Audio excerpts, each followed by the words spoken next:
আজ আমি আপনাদের দেখাবো কিভাবে কাগজ দিয়ে সুন্দর একটি মুকুট বানানো যায়। প্রথমে একটি 4 কোনা সাইজের কাগজ নিন, এরপর কাগজটিকে এভাবে ভাঁজ করে নিন, এরপর এভাবে আরো অনেকগুলো বানিয়ে নিন। এবার এগুলোকে এভাবে একসাথে জোড়া লাগিয়ে নিন। এতে তৈরি হয়ে গেল কাগজ দিয়ে সুন্দর একটি মুকুট। আজ আমি আপনাদেরকে দেখাবো কাগজ দিয়ে কিভাবে সুন্দর করে হরিণের মুখ তৈরি করা যায়। প্রথমে একটি সবুজ কালার কাগজ নিবেন, এরপর একটি কমলা কালার কাগজ ত্রিভুজ আকৃতিতে কেটে নিন। উপর থেকে মাথা নিয়ে এসে মাঝে এরকম করে ছোট গোল লাল কালার কাগজের সাথে আঠা দিয়ে লাগিয়ে নেবেন। এরপর এভাবে দুটি কান, দুটি চোখ ও দুটি শিং বানিয়ে লাগিয়ে নেবেন। এতে তৈরি হয়ে গেল কাগজ দিয়ে সুন্দর একটি হরিণের মুখ।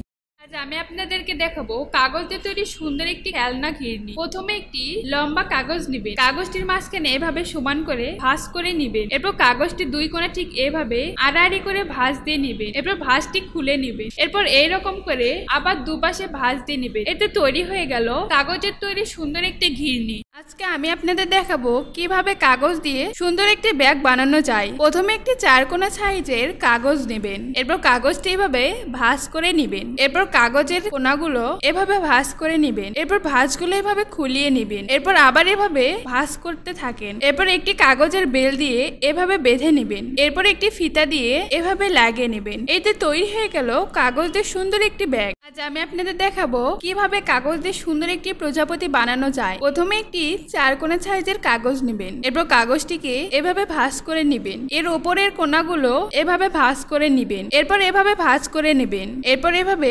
বেঁধে নিবেন। এরপর কাগজগুলো মুড়িয়ে দুটি শিং বানিয়ে নেবেন। এতে তৈরি হয়ে গেল কাগজ দিয়ে সুন্দর একটি প্রজাপতি।